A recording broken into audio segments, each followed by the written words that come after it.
Assalamualaikum warahmatullahi wabarakatuh. Para mahasiswa dan pemerhati hukum tata negara yang berbahagia, saya akan menyampaikan tentang impeachment atau hukum acara memutus pendapat DPR dalam memberhentikan presiden dan wakil presiden. Jadi presiden Republik Indonesia itu dapat diberhentikan atau dapat dimakzulkan dalam bahasa yang lain, yaitu dengan cara apa? Dengan mekanisme yang diatur dalam konstitusi, khususnya di pasal 7A dan pasal 7B Undang-Undang Dasar 1945. Alasan seorang presiden bisa diberhentikan itu disebutkan di dalam pasal 7A Undang-Undang Dasar 45. Dikatakan dalam pasal 7A bahwa presiden atau wakil presiden dapat diberhentikan masa jabatannya oleh Majelis Permusyawaratan Rakyat atas usul DPR karena telah terbukti melakukan pelanggaran hukum. Jadi seorang presiden bisa diberhentikan itu karena dia melakukan pelanggaran hukum, bukan karena menaikkan harga BBM, bukan menaikkan karena harga listrik. Intinya bukan karena kebijakan yang dia buat, tapi karena dia melakukan pelanggaran hukum. Inilah bedanya dengan kasus-kasus pemberhentian presiden sebelumnya di Indonesia yang lebih bernuansa politis dibandingkan bernuansa hukum. Nah, pelanggaran hukum seperti apa yang bisa mengakibatkan presiden berhenti? Yaitu apabila presiden melakukan pengkhianatan terhadap negara. Kedua, melakukan korupsi dan penyuapan.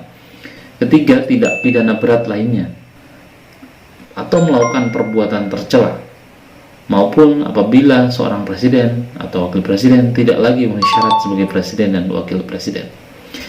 Kelima, alasan itulah yang kemudian bisa menyebabkan seorang presiden berhenti. Nah, lalu bagaimana mekanismenya? Untuk bisa memberhentikan presiden itu sekarang tidak mudah. Sangat sulit dan sangat ketat diatur dalam Undang-Undang Dasar 45. Saya akan melanjutkan pembahasan dengan bagaimana prosedur impeachment atau prosedur pemberhentian presiden. Dalam pasal 7B Undang-Undang Dasar 45 disebutkan bahwa presiden dan atau wakil presiden dapat diberhentikan dalam masa jabatannya atas usul DPR. Jadi terlebih dahulu harus ada usul dari DPR. Nah, tidak serta-merta langsung kemudian diberhentikan oleh MPR. Ada 3 lembaga yang terlibat dalam proses pemberhentian presiden. Pertama adalah DPR, kedua adalah Mahkamah Konstitusi, ketiga adalah MPR. Tahapan pertama yang harus dilalui adalah tahapan di DPR. DPR harus sepakat bahwa mereka akan mengajukan pernyataan pendapat, akan membuat pernyataan pendapat bahwa presiden dianggap telah melakukan pelanggaran hukum atau tidak lagi memenuhi syarat sebagai presiden dan atau wakil presiden. Nah, lalu kemudian ketika DPR sudah berhasil melakukan sidang paripurna untuk memberhentikan presiden, maka berikutnya diajukan ke Mahkamah Konstitusi. Nah, untuk bisa mengajukan ke Mahkamah Konstitusi, DPR harus melakukan sidang paripurna yang didukung oleh sekurang-kurangnya 2/3 dari anggota DPR harus hadir, dan dari 2/3 tersebut 2/3 yang hadir itu sekurang-kurangnya 2/3 yang hadir harus mendukung pendapat DPR.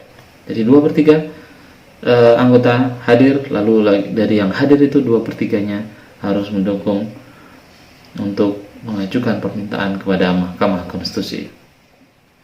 Saya lanjutkan skema pemberhentian presiden. Setelah DPR berhasil melakukan sidang paripurna dalam rangka untuk pemberhentian presiden, dengan kemudian DPR mengajukan permintaan kepada Mahkamah Konstitusi agar Mahkamah Konstitusi memeriksa, mengadili dan memutus pendapat DPR tersebut dalam waktu paling lambat 90 hari. Oleh karena itu, MK kemudian wajib melakukan sidang untuk membuktikan apakah presiden betul-betul melakukan pelanggaran hukum atau tidak. Disitulah kemudian Mahkamah Konstitusi harus bisa membuktikan bahwa tuduhan yang diajukan oleh DPR bahwa presiden telah melakukan pelanggaran hukum terbukti atau tidak. Nah, sebagai pihak pemohon adalah DPR, sebagai pihak termohon adalah presiden tentunya. Nah, DPR akan mengajukan bukti-bukti di hadapan Mahkamah Konstitusi bahwa presiden telah melakukan pelanggaran hukum. Lalu Presiden juga punya kesempatan untuk memberikan keterangan di Mahkamah Konstitusi terhadap tuduhan yang diajukannya. Kemudian melalui tahapan sidang di Mahkamah Konstitusi sampai dengan diputuskan, ada dua keputusan yang akan dihasilkan oleh MK. Satu, menyatakan Presiden terbukti melakukan pelanggaran hukum, atau menyatakan tidak terbukti. Jika terbukti melakukan pelanggaran hukum, maka Mahkamah Konstitusi akan menyampaikan hal itu kepada DPR. Jika tidak terbukti juga akan menyampaikannya kepada DPR. Selanjutnya, sidang ada di tangan DPR. Baik, saya melanjutkan skema proses pemberhentian Presiden dan Wakil Presiden. Setelah Mahkamah Konstitusi misalnya berhasil membuktikan bahwa Presiden dan atau Wakil Presiden melanggar hukum, berikutnya tugas DPR, yaitu untuk menyelenggarakan sidang paripurna untuk memutuskan usul pemberhentian Presiden kepada MPR. Jadi belum selesai. Ketika sudah terbukti di MK, tidak serta-merta langsung Presiden bisa diberhentikan. Tapi DPR harus bersidang lebih dahulu, sidang paripurna menyatakan mereka sepakat untuk membawa kasus tersebut, melanjutkan kasus tersebut kepada MPR. Jika DPR sepakat untuk membawa kasus tersebut ke MPR, maka kemudian MPR wajib menyelenggarakan sidang untuk memutus usul DPR tersebut paling lambat 30 hari sejak usul diterima. Nah, selanjutnya adalah tugas dari MPR. MPR akan bersidang untuk membuktikan bahwa usulan dari DPR tersebut bisa diterima atau tidak oleh seluruh anggota MPR. Kita tahu bahwa anggota MPR terdiri dari dua unsur, yaitu seluruh anggota DPR dan seluruh anggota DPD. Kemudian keputusan di MPR diambil dalam sidang paripurna dengan syarat dihadiri oleh sekurang-kurangnya 3/4 dari jumlah anggota MPR. Dari 3/4 yang hadir itu disetujui oleh sekurang-kurangnya 2/3 dari yang hadir. Setelah tentu Presiden diberikan kesempatan untuk melakukan pembelaan diri, yaitu menyampaikan penjelasannya di hadapan sidang MPR. Nah, keputusan untuk memberhentikan atau tidak memberhentikan kemudian diambil dalam sidang paripurna MPR. Apakah kemudian usul dari DPR itu diterima atau ditolak? Selanjutnya, mekanisme pemberhentian Presiden dalam sidang MPR.